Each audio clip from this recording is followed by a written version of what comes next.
Falemos da brisa. Há livros também em que aquelas notas de rodapé, há livros que estão profusamente impregnados de notas de rodapé. De tal maneira que às vezes as notas de rodapé deixam de ser notas de rodapé e atingem metade ou um terço da página. E é delicioso, porque entretanto, quando o livro é muitíssimo interessante. Estou a lembrar-me agora de um livro que se chama A Face Oculta de Hitler. Não tem nada a ver com este nosso universo. E explora, através de inúmeros documentos historicamente comprovados, nomeadamente inúmeras cartas e inúmeros registros documentais que foram missivas trocadas entre esse déspota, um dos maiores tiranos da humanidade, e alguns dos seus colaboradores mais próximos, fossem eles nazis proeminentes, fossem pequenos esbirros, fosse um simples condutor, o chofer do seu automóvel particular. Então, há de facto o levantamento de toda uma existência em torno da sua vida sexual, da sua vida mais íntima, e que explora, obviamente, as suas ligações homossexuais, talvez por essa razão e para afastar os seus próprios fantasmas, tal como acontece hoje em dia. Quer dizer, para nós entendermos por que razão é que este Bolsonaro prega tanto contra a homossexualidade e os homossexuais, provavelmente ele terá muita coisa ali encapotada, com toda a certeza. Dentro do armário, como se costuma dizer. Dentro do armário. Então o Hitler também tinha. E por essa razão, e para evitar escandaleiras maiores no seu tempo, ele acabou por ordenar a eliminação física dos membros mais proeminentes das SA. Com o Ernst Röhm à cabeça, a noite das facas longas. Bom, mas isto para te mencionar esse livro, que tem milhares de notas de rodapé. E então é um segundo livro, ou seja, o livro está de tal maneira enriquecido, as notas de rodapé são caracteres tão minúsculos que o livro, que tem 357 páginas, acaba por se transformar num livro com 500 páginas, o que é absolutamente delicioso. Quando isso acontece na literatura ou na poesia, é absolutamente notável. Mas eu dizia que há muitos livros em que as notas de rodapé são mais importantes do que o conteúdo do próprio livro. Quantas vezes? A noite passada acordei com o teu beijo. Uau! Descias o Douro e eu fui esperar-te ao Tejo. Vinhas numa barca que não vi passar. Corri pela margem até à beira do mar, até que te vi, num castelo de areia. Cantavas, sou gaivota, e fui sereia. Ri-me de ti, então por que não voas? E então tu olhaste, depois sorriste, abriste a janela e voaste. A noite passada fui passear no mar. A viola irmã cuidou de me arrastar. Chegada ao mar alto, abriu-se em dois o mundo. Olhei para baixo, dormias lá no fundo. Faltou-me o pé. Senti que me afundava. Por entre as algas o teu cabelo boiava. A lua cheia escureceu nas águas. E então falamos. E então dissemos: aqui vivemos muitos anos. A noite passada um paredão ruiu. Pela fresta aberta o meu peito fugiu. Estavas do outro lado a tricotar janelas. Vias-me em segredo ao debruçar-te nelas. Cheguei-me a ti, disse baixinho, olá. Toquei-te no ombro e a marca ficou lá. O sol inteiro caiu entre os montes. E então olhaste, depois sorriste, disseste: ainda bem que voltaste. Ainda bem que voltaste. Sérgio Godinho. Um poema-canção que ele também nos habituou. Que ele também nos habituou. Eu estava a reconhecê-lo e queria trautear a canção, mas eu sou Podia. muito amelódico. Ai, Eu sou profundamente rítmico e sou muito amelódico. Tenho uma grande dificuldade em memorizar as melodias. É curioso. É muito curioso. Eu tenho uma história muito bonita com esta canção. A primeira vez que eu ouvi era o dia do meu aniversário, estava a chover torrencialmente, estava num Volkswagen dos Carochas, não sei a cor, e estava lá com um apaixonado da época que era de Lisboa e que tinha vindo cá de propósito. E de repente no rádio começa a tocar esta música. Não foi CD, nem cassete, nem nada disso. Foi o rádio. E de repente o rádio está a contar a nossa história de alguma maneira. E então a partir daí liguei-me ao Sérgio Godinho. Eu que sempre o ouvi a vida toda e não me dizia nada. A partir daqui, não me dizia nada até àquela altura. Sim, até aos 20 anos, 21 anos. Muito bem. E naquela altura disse-me tudo. E depois fui à descoberta dele e de todas as suas canções. Há músicas que nos marcam, E não esta é uma das minhas Indelevelmente. top 5, como se diz. Há músicas que nos marcam para sempre. É verdade. Eu vou ler aqui um poema.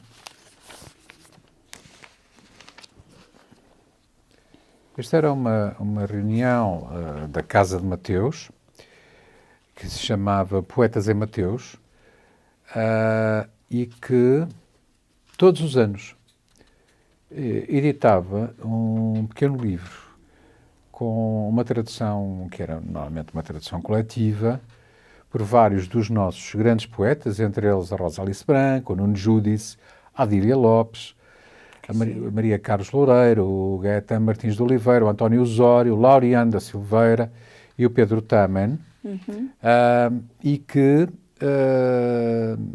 recebiam, não é? Na Casa de Mateus, um autor estrangeiro, um poeta estrangeiro. Neste ano, de 90 ou 90 e pouco, a escolha recaiu sobre um poeta italiano muito importante, o Valerio Magrelli, que tem uma obra de uma enorme subtileza. É um poeta de um rigor de escrita, de construção laboriosa, e eu hoje achei que o devia trazer até aqui. Os suspiros, os sorrisos do telefone não esperam resposta. É a voz que brilha, que vale, que tilitando saúda para pedir o seu equivalente, do mesmo modo que se troca dinheiro em moeda estrangeira. O telefone é a minha torneira, a fonte de vozes, o chuveiro. A água é sempre a mesma, mas a gota nunca é igual. Pensa nos pobres grânulos de carbono que dançam uma dança nova de cada vez que se respira, nunca a mesma. As aves, os pardais, que à volta desta bacia saltitam para que nos falemos. E este outro? Acariciava-me o rosto, pensando que fosse o seu, e sentia-lhe os traços, os sinais, os pontos que fitava de cada vez que a fitava. Por um instante, apenas eu era ela e sonhava-me enquanto pensava em mim. Onde estava agora? No Tibete. Os sacerdotes secam os cadáveres, com os ossos fabricam flautas. Mas agora os meus ossos eram dela. Com quem devo tocar o meu canto fúnebre? É lindo. É tão bonito. É lindo, é lindo, é lindo, é lindo. Tão bonito. É lindo. Olha, estou com saudades do Herberto Helder. Temos muitas saudades. Lá está mais um daqueles nomes incontornáveis, fundamentais na nossa existência enquanto amantes da poesia e que desapareceu fisicamente, Exatamente. mas cuja obra imensa se eternizará. Sem dúvida. De tal maneira no tempo se é que se enganam de tal maneira. Sempre se enganam em qualquer coisa. Enganam-se no tempo que pouco têm para morrer. De tal maneira se enganam nas palavras que se enganam, na cabeça que a têm pouca. E por isso, quando metem os dedos na matéria, vê-se que a matéria não estava madura ainda. Que pressa é essa? É de já lhes fugir janeiro e estarem ainda em setembro ou outubro? De que lhes valem as flores da época se trocam rosas por margaridas silvestres? De tal maneira os aromas nas narinas dos búfalos e as borboletas de prata pousam apenas em nomes vagos, não em corolas ferozes. Nas primaveras, com grandes espaços entre palavras, mas que procuram eles? Nomes? Apenas nomes entre tantos desastres? Eu não sei. Eu tremo de dor apenas perante os nomes não vistos e aspirados, tanto que apeteça morrer por um nome ou dois ou três juntos, exatos, repetidos, como exatamente em pleno transe louco, entre as flores dos nomes, como dicionário folha atrás da folha.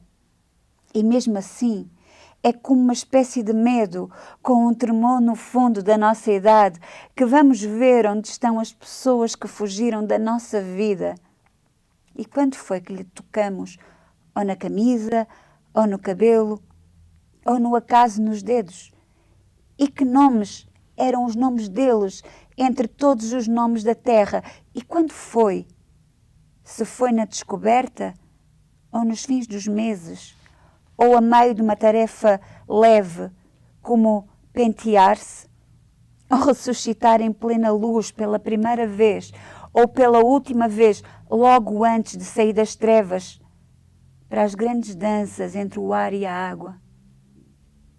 Sai agora e corta o cordão, e entra sangue, olhos fechados, abre a boca toda, e respira muito, quase até cair bêbado ou louco pela voz. O nome e, sobretudo, nome a nome. Cada coisa em torno até que o alcance. A ciência dos nomes todos. Coisa a coisa da terra afinal tão pequena que mesmo ele a domina, no domínio dos nomes. E então suspende tudo com medo, que ali acabe com um só nome. O múltiplo mundo matricial, o mundo das mães loucas. Fica em suspenso. Esse é um dos poemas mais belos, a meu ver, do Herberto Helder. Esse madeirense ilustre, homem quase ermita, que não dava entrevistas. Não. Que mantinha também ele Não recebia prémios muitas vezes. o rigor da palavra, que não gostava de receber prémios e que, por essa razão, manteve sempre alguma aura de mistério em torno da sua vida, não é? Mas a sua obra aí está, e conheceu edições que eram buscadas freneticamente pelos seus seguidores. E apaixonados. Se considerarmos que Herberto Helder, na opinião de alguns críticos, os críticos valem o que valem, se uma parte da sua poesia, pelo menos, assentava em alguns dos princípios que foram atribuídos à corrente surrealista, então eu vou buscar esta antologia construída pela Natália Correia, não é? Que muita gente conhece, o surrealismo na poesia portuguesa. E então atrevo-me a ler um autor que nós ainda não trouxemos. Já trouxemos uma vez, por uma única vez, o Alexandre O'Neill. E então vou ler este inventário do O'Neill. Um dente de ouro a rir dos panfletos, um marido afinal ignorante, dois corvos mesmo muito pretos, um polícia que diz que garante, a costureira muito desgraçada, uma máquina infernal de fazer fumo, um professor que não sabe quase nada, um colossalmente bom aluno, um revólver já desiludido, uma criança doida de alegria, um imenso tempo perdido, um adepto da simetria, um conde que cora ao ser condecorado, um homem que ri de tristeza, um amante perdido encontrado, um gafanhoto chamado surpresa, o desertor cantando no coreto, um malandrão que vem pé ante pé, um senhor vestidíssimo de preto e um organista que perdeu a fé, um sujeito enganando os amorosos, um cachimbo cantando a marselhesa, dois detidos de facto perigosos, um instantinho de beleza, um octogenário divertido, um menino colecionando estampas, um congressista que diz eu não prossigo, uma velha que morre a páginas tantas. Isso é tão O'Neill. Isto é tão O'Neill e tão atual. Esta história dos congressistas, dos deputados. Eu até, se tu não te importas, claro, vou dar um pequeno descanso aqui à antologia e vou retomar aqui este livrinho onde surge um comentário do grande Francis Bacon, não o Francis Bacon pintor, cujo ateliê está em Dublin e que pode ser visitado, mas o outro, o do século XVI, o grande erudito inglês do século XVI. Ele, uma vez, escreveu sobre a arte de estudar, dizendo: alguns livros são para saborear, outros para engolir. Para engolir de uma assentada. E alguns, poucos, esses sim, para mastigar e digerir.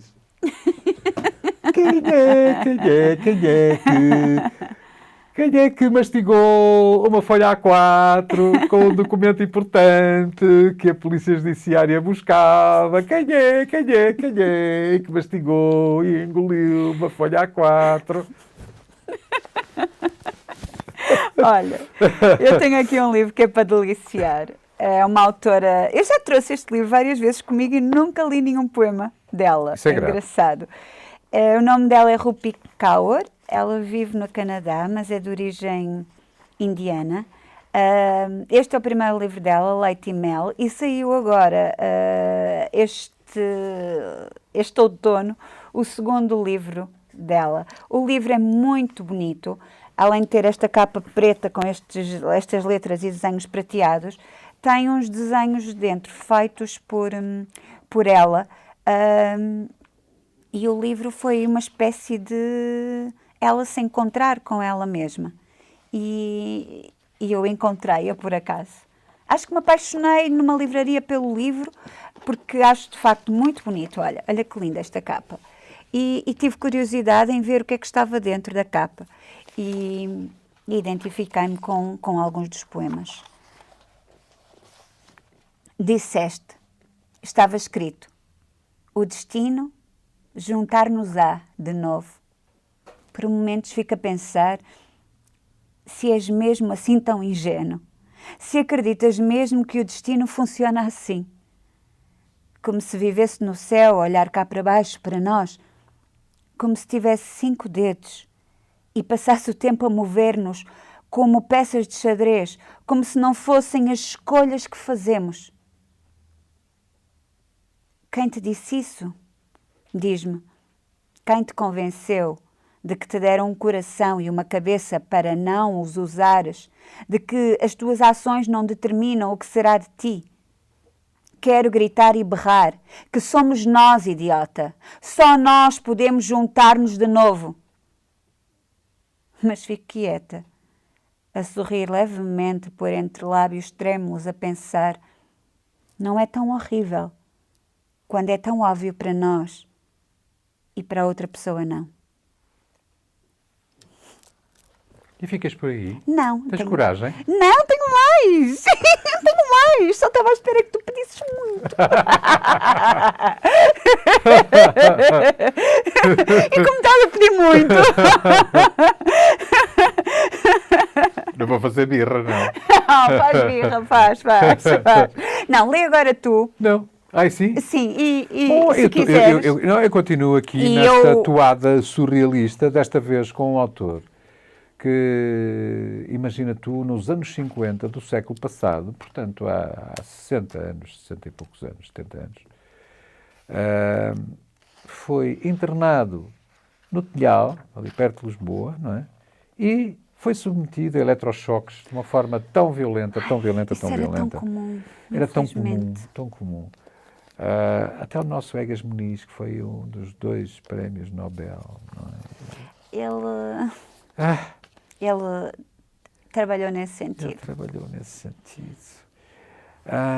E foi exatamente este pesadelo que o Tomás de Figueiredo escreveu em consequência desse tratamento brutal, dolorosíssimo de eletrochoques a que foi submetido. Ele escreveu muitas outras páginas. Não houve muitos autores a fazê-lo. Alguns nem tiveram a oportunidade de o fazer. Como o nosso Ângelo de Lima, como o nosso António Gancho, não tiveram hipótese de o fazer. 5 horas da manhã. 3 há que ateimo com o prego espetado nos miolos. Um prego de água e fumo esfarpado, que se descrave e a cravá-lo mais.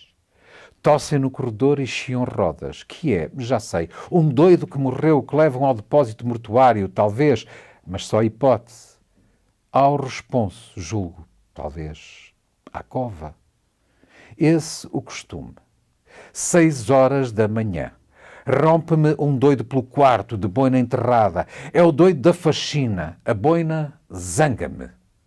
O senhor ganha 10.000 réis por mês para entrar de cabeça descoberta. Rápido. Rapa do ceboso texto e pede-me o salário adiantado. Adormeço ou não? Entre o aquém e o além da vida, em trânsito fico, pairando ou nadando. Ásperos gritos sob a janela estremunham-me. Dou um salto do espasmo, quedo arfando, peço a cura a um cigarro e mais arfo.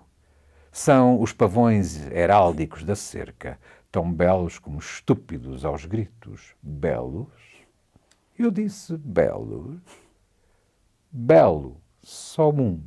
O outro arrasta uma asa e cocheia, anda à roda.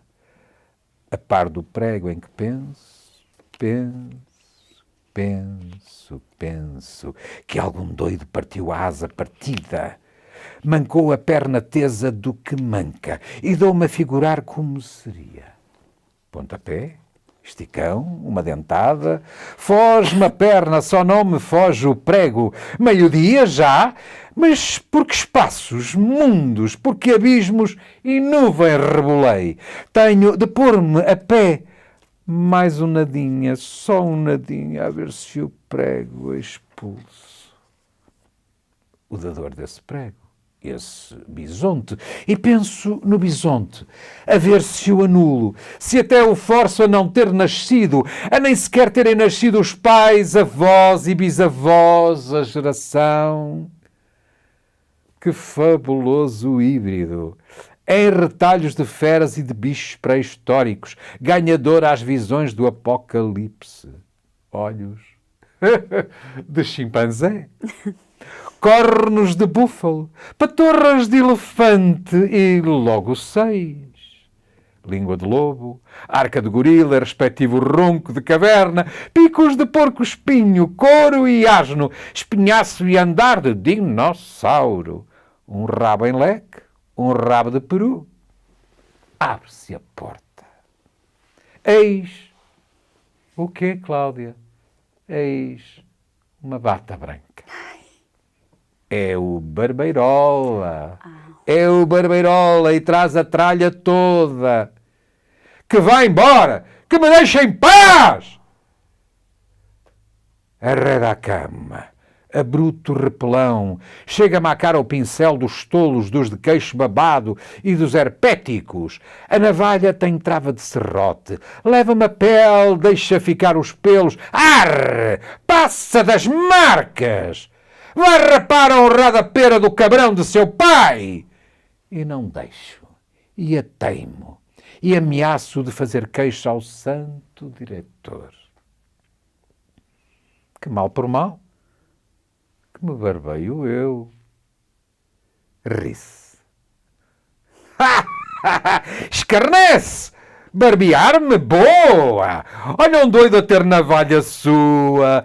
Mostro-lhe aí um centenar de lâminas, se eu me prevenir há tempo e horas, e supondo nem todas gastaria. À espera da morte, a cada instante, e arredia à morte, fugidia. Barbeei-me e deitei-me sobre a roupa, que tão cansado estou. Descansar. Descansar. Ah, descansar! E não descanso mais até morrer. Tenho que me vestir,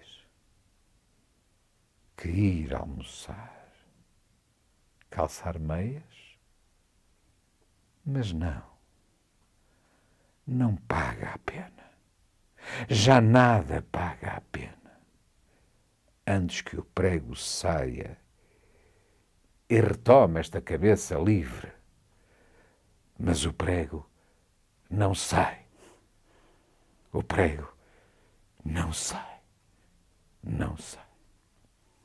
Não sai. Ai. Ai. Mas sabes uma coisa?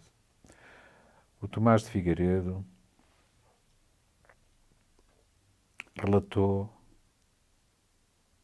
exorcizou, escreveu,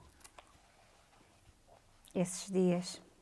deixou que se publicasse, deixou que nós conhecêssemos, Esse terror. permitiu que hoje, em 2018, alguém aqui sentado se lembrasse dele e prestasse homenagem a todos quantos foram vilmente torturados Só porque eram diferentes, muitas vezes. nesses hospitais de alienados por médicos incompetentes, alguns deles tão sádicos, numa altura em que a psiquiatria Olha, como a nossa querida, não estava a dar os primeiros passos, mas como a nossa querida Camille Claudel, uns anos antes. como a nossa queridíssima Camille Claudel, que esteve mais de 30 anos internada num hospício. Ela morreu lá. Já que falas na Camille Eu Claudel, gosto tanto dela. vamos falar... E sabes que eu não gosto do indivíduo 2 ou por 3 causa dela. minutos. Eu não gosto do indivíduo. Não digo o nome dele porque eu não gosto dele. Não, eu vou-te dizer, o Rodin... Não digas, eu não, Não, mas eu gosto. estou a falar do Rodin. O Rodin foi um enorme escultor. Sim, é verdade. Que estou em crer que se apaixonou pela sua discípula, mas que nunca abandonou a Legítima. sua Rose, com quem casou escassos dias antes de morrer. E o que é mais lamentável no meio disto tudo é que a pobre Camille, que era genial, era mulher. Nasceu na segunda metade do século XIX. Nasceu na época errada. Teve a sorte de ter ao seu lado um pai Um pai. que a apoiou, Só que depois, quando o pai partiu, ela ficou desamparada. que a compreendeu, que a apoiou. Que a aceitou como ela era. Mas quando ela entra na escola de Belas Artes, eram pouquíssimas as mulheres. E elas eram tratadas de uma forma quase displicente pelos professores e por muitos até dos seus colegas Claro que homens. sim, claro que sim. Ela era absolutamente genial. Aliás, muitas das mãos e de alguns pés atribuídos a Foram esculturas feitos por em ela. esculturas de Rodin foram atribuídos por grandes estudiosos à própria Camille Claudel. É curioso que o Que é das próprio... coisas mais difíceis Mas de sabes, esculpir e de desenhar são apesar as de um mãos. enorme canastrão, era tão canastrão como um enorme escultor, o Rodin, ele reconheceu nela Talento. um enorme talento. Um enorme talento. E até, de certa forma, a apoiou e impulsionou e fez com que um mundo relativamente próximo Eu acho que ele a inspirou, de alguma maneira. a tivesse acolhido. Agora, ela era uma pessoa com muito baixa autoestima, era uma pessoa, de facto, com alguns problemas psicológicos e que, obviamente, precisava ali de um suporte de alguém muito forte. E que tinha uma mãe Mas era dominadora, um irmão Agora, a mãe era igualmente. dominadora, o irmão, o Paul Claudel, católico, apostólico e romano, que esteve para ingressar no seminário e que foi grande embaixador de França e que foi um homem agraciado com todas as honras e com todas as medalhas, quase com tantas medalhas como os membros do Soviete Supremo, que quase sofriam da coluna pelo peso das medalhas que os obrigava a curvar-se. O Paulo Claudel, com a ajuda da mãe,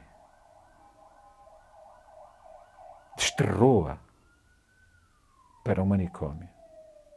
Primeiro em Paris e depois numa terra relativamente longe de Paris, onde ela apodreceu durante mais de 30 anos. As cartas que ela escreveu, nomeadamente ao irmão, A pedir para a tirar dali. são de uma lucidez absolutamente incrível, Ela ainda acreditava. acreditando sempre que ela ia ser resgatada àquela masmorra. Ela viveu com praticamente a roupa que tinha no corpo, numa situação absolutamente miserável, comida miserável. Praticamente ninguém a visitava. E vê como isto não existe uma campa, porque ela morre, é enterrada numa vala comum. Como se fosse uma indigente. E quando, anos mais tarde, a família, os seus descendentes, os seus sobrinhos, resolvem resgatar os seus restos mortais para lhe darem uma sepultura digna, as ossadas tinham desaparecido. Claro. Porque aquele terreno tinha sido adquirido para uma reestruturação urbana. Agora, o que é mais incrível no meio disto tudo é que o seu irmão, esse anormal desse Paulo Claudel, que lamentavelmente o Manuel de Oliveira fez um dos filmes baseado numa obra máxima do Claudel, Le Soulier de Satan. E esse anormal desse Paulo Claudel, a quem eu não perdoo de facto o ter desgraçado, o ter assassinado lentamente a sua Em irmã. vida. Ano após Esse ano. homem foi entrevistado logo ali por volta de 1945. Eu não sei se a guerra já teria mesmo terminado. Ele estava num retiro espiritual. E um dos dois grandes pioneiros da música eletroacústica, o Pierre Schaeffer, desloca-se a esse retiro para entrevistar o Paulo Claudel com um engenheiro de som e gravam a entrevista que existe em vinil. Eu tenho esse vinil. Ah, que engraçado. E já o escutei por uma única vez. Oi. É uma entrevista que dura 40 minutos, sensivelmente. Camille Claudel morreu em 1943. O seu irmão, durante toda essa entrevista, não menciona o nome dela por uma única vez. Eu não digo mais nada.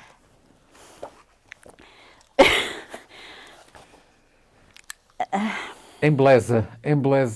Olha, mais um texto da Rupi Mas só Kaur. quero terminar. Finalmente, a Camille Claudel tem o seu museu.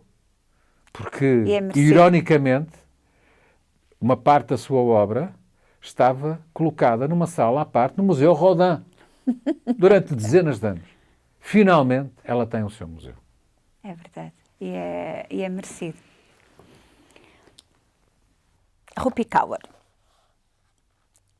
Temos discutido mais do que devíamos sobre coisas de que nenhum de nós se lembra ou se interessa, porque é assim que evitamos as perguntas mais difíceis.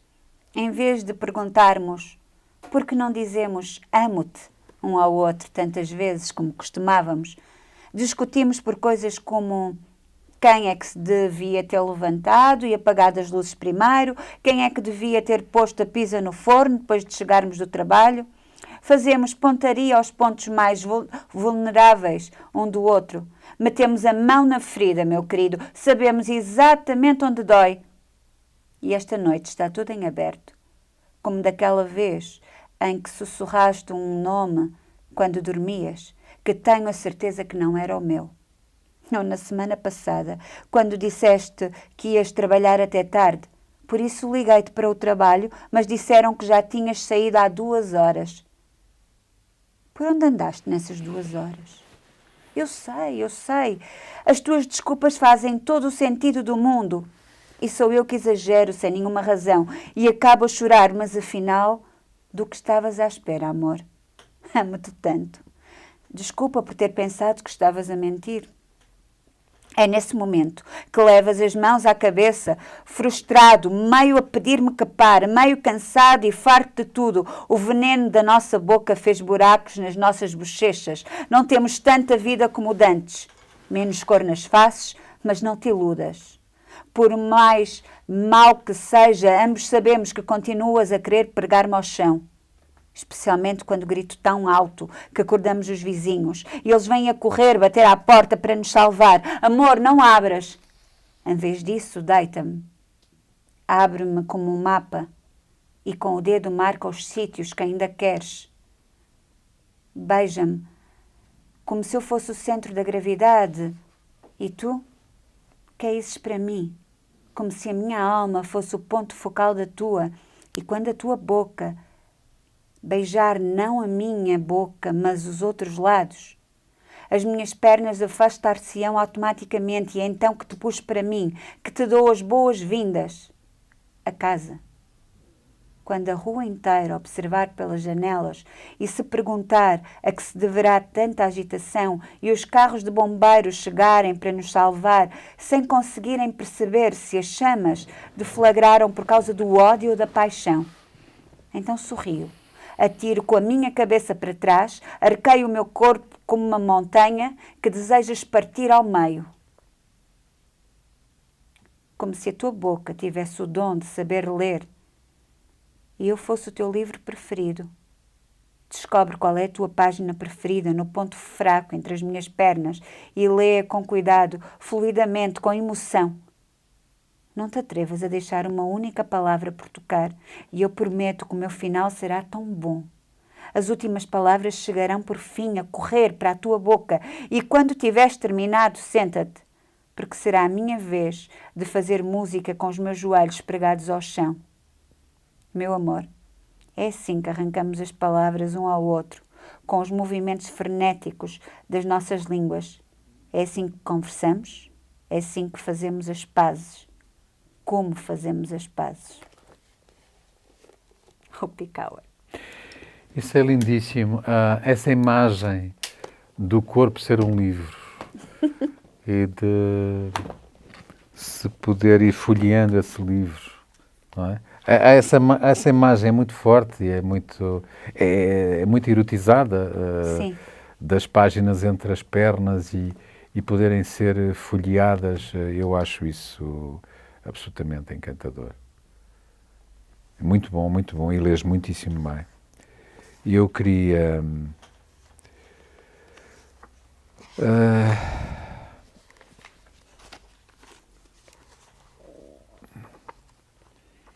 Estava à tua espera, Cláudia, Estavas? mais uma vez. Estava. Olha, Eu tenho aqui... Não, mas encontrei, se quiseres.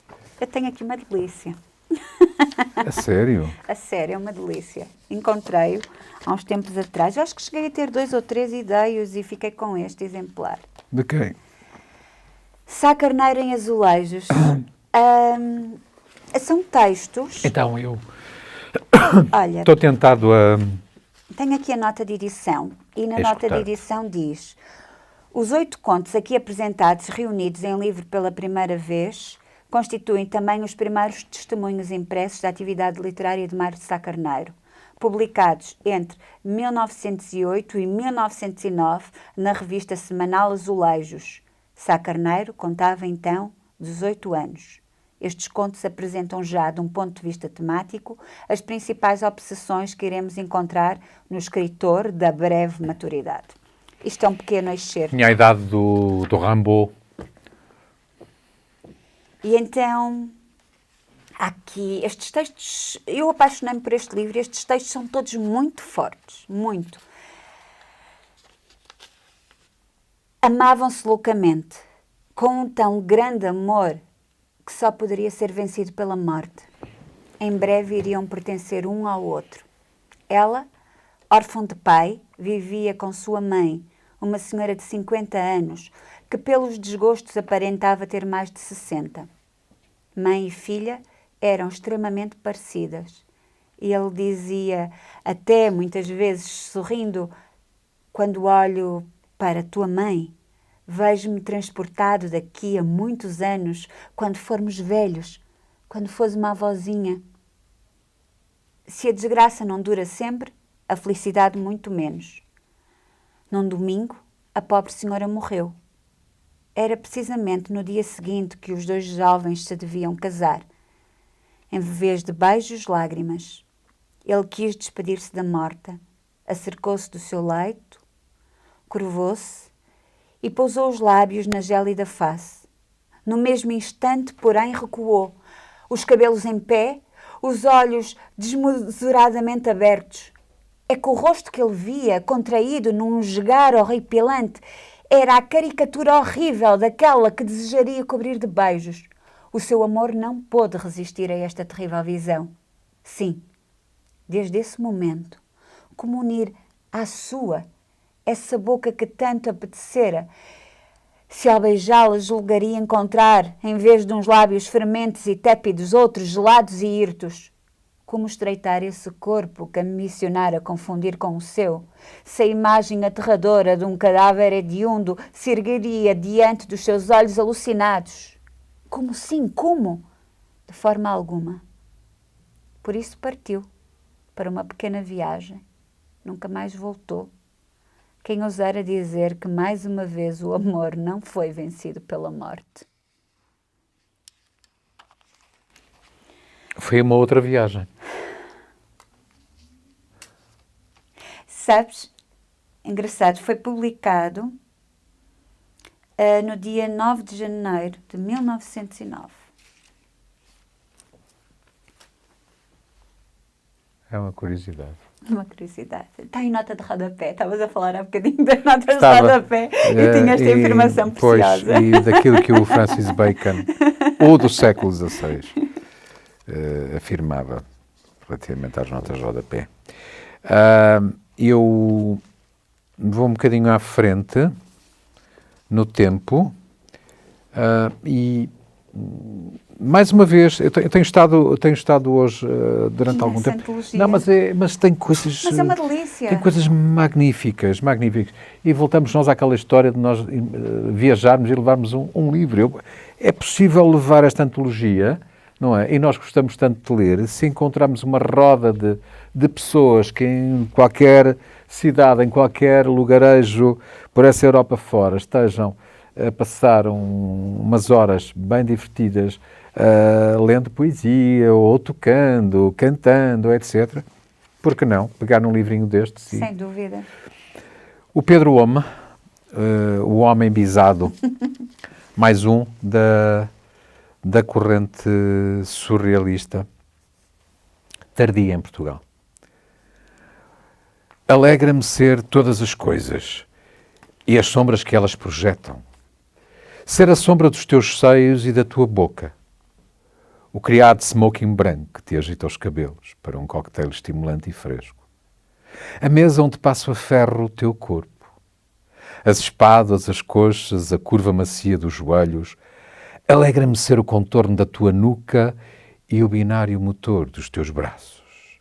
Embora mais pequeno do que um corpúsculo celeste, sou os milhões de astros, micro-organismos, estrelas, a rota de todos os navios perdidos, a angústia síntese de todos os suicidas, a forma de todos os animais conhecidos, o desenho rigoroso de toda a flora existente. Ontem em Paris, hoje em Lisboa, amanhã em Júpiter. Caminho para a resolução de todos os problemas sem a certeza de resolver qualquer deles, como se fosse uma máquina de somar parcelas. 4 vezes 4, 8 vezes 10, 80. Sabe-me a vida ao que é. Esta progressão assustadora de crocodilos bebendo limonada. Ontem fui a prostituta a quem paguei a noite. Hoje serei talvez o inocente violentador frustrado. Sutmil é a cidade para onde me evado todas as noites à aventura e os anéis de Saturno são a força centrífuga centrípeta que me agita os braços num espasmo amoroso. A cabeça em Marte, os pés na Terra, vindo lá do fundo do horizonte lívido. O comboio está na gar, o comboio vai partir, apreciamos o passo, o momento é solene, somos o automóvel que sobe a avenida, a pulsação acelerada dos maquinismos, taxímetro de uma cidade da província, satélite de um satélite lunar. Tu és o aeroporto, eu o avião que parte, e muito mais calmos entre éter e fogo. Percorremos os sonhos de planeta em planeta, desfolhando o futuro, a flor sempre rara, e marcamos nos astros o nosso roteiro 10 quilómetros. Amanhã tirarei o curso de sonhador especializado. Cláudia, o que é que estás a fazer com as tuas pernas esticadas sobre os meus tornozelos? Achei que fazia sentido. Dás-me licença? Eu estou também assim, vamos continuar. Não, eu estou à espera que tu decidas. Olha, tenho aqui outro de Mário Sá Carneiro. O que é que achas? Eu acho muito bem. Eu sou grande fã do Mário Sá Carneiro.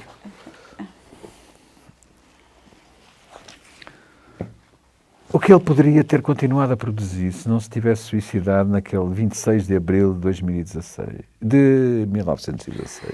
Olha, este é dedicado a Milton Machado de Aguiar, que eu sinceramente não sei quem é. Peço imensa desculpa. Ladislau Ventura, quando eu o conheci, era um rapaz de 19 anos, magro, trigueiro e de faces encovadas. Os seus olhos negros, como negros eram sempre o fato, o chapéu e a gravata que trazia, brilhavam como 2 carbúnculos e neles transparecia claramente o gênio ou a loucura. Tinha uma paixão, as letras. Fazia versos, escrevia romances, arquitetava peças que eu e mais 2 amigos íntimos ouvíamos sempre com pachorra e às vezes com prazer. A sua única ambição era a glória e a celebridade. Para as alcançar, não recuaria diante de nenhum obstáculo. Foi isso mesmo que mostrou mais tarde. Um dia, cansado de percorrer os teatros para ver se algum lhe representaria uma peça, farto de entrar nas livrarias sem conseguir que lhe editassem um romance, sentiu-se desanimado. Em breve, porém, recuperou o ânimo. É que se lembrara do conhecido adágio, querer é poder. E cheio de coragem, pôs-se em busca do meio de poder. Achou-o magnífico. Com uma atividade febril em 3 ou 4 meses, manufacturou 2 novos dramas e 3 novos romances. Enviou-os pelo correio a um livreiro. Passados alguns dias, comprou um camarote no Dona Amélia, muniu-se de um revólver e o leitor, por certo, que ainda não esqueceu essa emocionante tragédia quando decorria o último ato dos amordaçados, desfechou sobre a formosa Esther Valdez, que desempenhava a protagonista dessa peça, atingindo em pleno coração. Depois voltou a arma contra si. Numa das suas algibeiras foi encontrado um papel que dizia apenas o seguinte: chama-me Ladislau Ventura. Não sou ninguém. Amo loucamente uma mulher pela qual nunca me poderei fazer amar, por isso morro. Não consentirei, porém, que outro alcance aquilo que eu não posso alcançar. No mesmo dia em que abandonar a vida, arrebatarei também a dessa mulher. Todos os jornais transcreveram estas lindas linhas, chamando ao crime espantosa tragédia vivida, horrível drama de amor, etc. E muita menina romântica chorou e se apaixonou pelo sombrio herói de tão comovedora tragédia. Pouco tempo depois, os teatros anunciavam as peças do poético criminoso e as livrarias os romances do terrível amoroso. Que magnífico reclamo! As edições esgotaram-se, os teatros encheram-se e hoje ninguém desconhece o nome de Ladislau Ventura.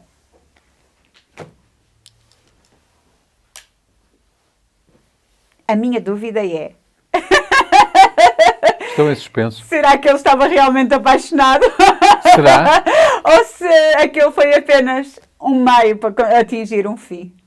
Mesmo morto, ele conseguiu atingir. E eu não sei se esta história é verídica ou se é só da imaginação do Mário Sá Carneiro. Também não fui à procura. Eu penso que é da imaginação do Mário Sá Carneiro. Mas é uma delícia esses pequenos contos. É absolutamente deliciosa essa história, como aliás a anterior. Vamos então visitar aqui aquele menino Sim. que aos 18 anos também nos presenteava Sim. com... Aliás, fechou, por assim dizer, a sua obra. Aquele menino tão bonito. Queres ficar com... Fico. Com os papéis ou queres ficar com... Eu gosto muito dos papéis. O nosso amigo Joaquim Almeida é que não gosta dos nossos papéis, mas não. Não, pois não. Não podemos fazer nada. Mas sabes, quem anda aos papéis sou eu. É página 209. É isso. Só que não está marcada o teu, Está às aqui. tantas. Está Tem aqui. marcação. Tem marcação. Então, vamos pegar neste texto do Arthur Rimbaud. Sabes que eu não esqueço aquele livro que tu trouxeste num dos primeiros programas com aquele retrato tão bonito dele. E como eu dizia, são pouquíssimos os retratos do Rimbaud. Pouquíssimos. E alguns, em alguns dos retratos, praticamente nem sequer se vê as suas feições, nem nada. Foram tirados nas terras da Abissínia. Por onde ele andou. Por onde ele andou. Chama-se este texto, Cláudia, um coração por baixo de uma sotaina. Ui. Frouxamente, tornei a abrir os olhos. Césarin e o sacristão fumavam cada um o seu charuto magro, com todas as esquisitices possíveis. Isso dava às suas pessoas um aspecto terrivelmente ridículo. A senhora sacristã, sentada na ponta da sua cadeira, com o peito cavo espetado para a frente, tendo por trás a roda do vestido amarelo que todo se embaloava até ao pescoço e que, ao desfolhar alegremente uma rosa, lhe fazia esvoaçar a única saia que trazia. Um sorriso aterrador lhe entreabria os lábios e lhe punha a descoberto nas gengivas magras 2 dentes negros, amareladas como a faiança de uma panela velha. Tu, Timotina, tu estavas linda, com o teu cordão branco, os olhos baixos e os caracóis submissos. É um jovem com futuro. O presente está a inaugurar-lhe o futuro, dizia o sacristão, lançando ao ar uma nuvem de fumo cinzento. Oh, o Sr. Leonardo há de dignificar o hábito que veste, dizia com voz fanhosa a sacristã, com 2 dentes à mostra. Eu corava, como qualquer rapaz de bem. Reparei que as cadeiras estavam a afastar de mim e que se bichanava a respeito da minha conduta. Timotina Não tirava os olhos dos meus sapatos. Os 2 dentes sujos eram uma ameaça. O sacristão ria-se a escarnecer. Eu continuava de cabeça baixa. Lamartine morreu! Exclamou de súbito Timotina. Oh, pobre Timotina! Era por amor deste teu adorador, o teu pobre poeta Leonardo, que metias na conversa o nome de Lamartine. Levantei então a cabeça, senti que só o pensamento da poesia poderia recriar a virgindade a todos estes profanos, senti as minhas asas palpitar e disse radiante com os olhos em Timotina. Belos florões ele tinha na coroa, o autor das meditações poéticas. Finou-se o cisne dos versos, continuou a sacristã. Sim, mas entoou o teu canto fúnebre, prossegui com entusiasmo. Mas o senhor Leonardo é também poeta. A mãe dele mostrou-me no ano passado umas tentativas da sua musa. Oh, minha senhora, não trouxe comigo nem lira, nem cítara, mas... Há de a trazer qualquer dia. A cítara. Mas, entretanto, se não lhes parece menos próprio, vou ler-lhes alguns versos dedicados à menina Timotina. Pois, menino, recite. Muito bem. Vá lá para o fundo da sala. Timotina olhava-me para os sapatos. A sacristã fazia-se de Madonna. Os 2 homens debruçavam-se um para o outro. Eu corei, tossi e disse entoando com unção. Dorme entre sedas de torpor, Zéfiro em cama de algodão, Zéfiro em o folgazão, expira o mais suave odor.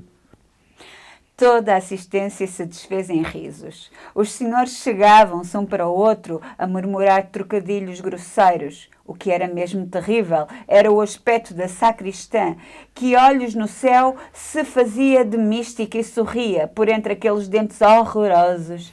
Timotina rebentava a rir. Era para mim um golpe terrível ver Timotina a rir-se até mais não poder. Um zéfiro brando em cama de algodão é mesmo uma coisa suave, fungava o padre Césaron. Julguei perceber qualquer coisa. A risada, porém, durou só uns segundos. Tentaram todos ficar sérios, embora não contivessem um riso de vez em quando.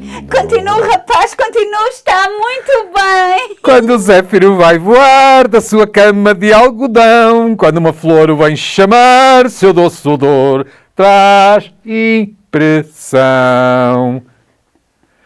Desta vez, uma grande gargalhada sacudiu o meu auditório. Timotina olhou-me para os sapatos. Eu cada vez estava mais cheio de calor. O olhar dela punha-me os pés a arder e a nadar em suor, enquanto eu pensava. Estes sapatos que trago já há um mês são uma dádiva do seu amor. Este olhar que ela me lança aos pés é o testemunho do seu amor. Adora-me. Foi então que um cheiro leve pareceu que me vinha dos pés.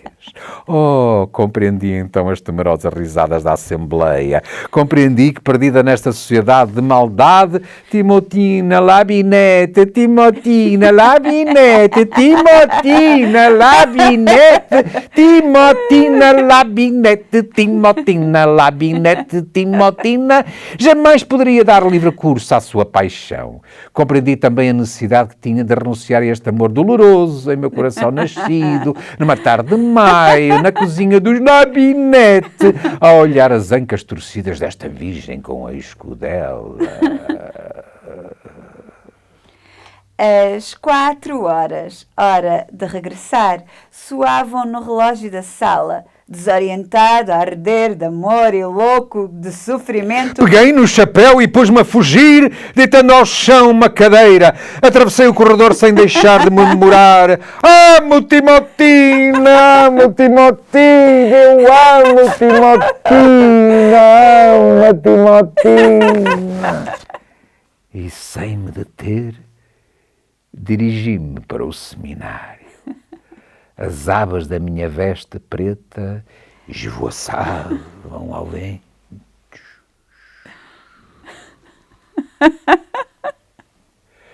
Atrás de mim, como se fossem 2 aves, a Guairete.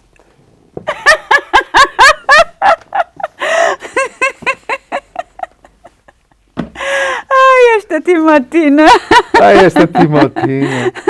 E este seminário. Ai. Com tanto para contar. Com tanto. Tanto para contar. E nós com tanto para ler. E então? E com tanto para descobrir. Ainda... Isto não é nada. Não, ainda temos aqui muitos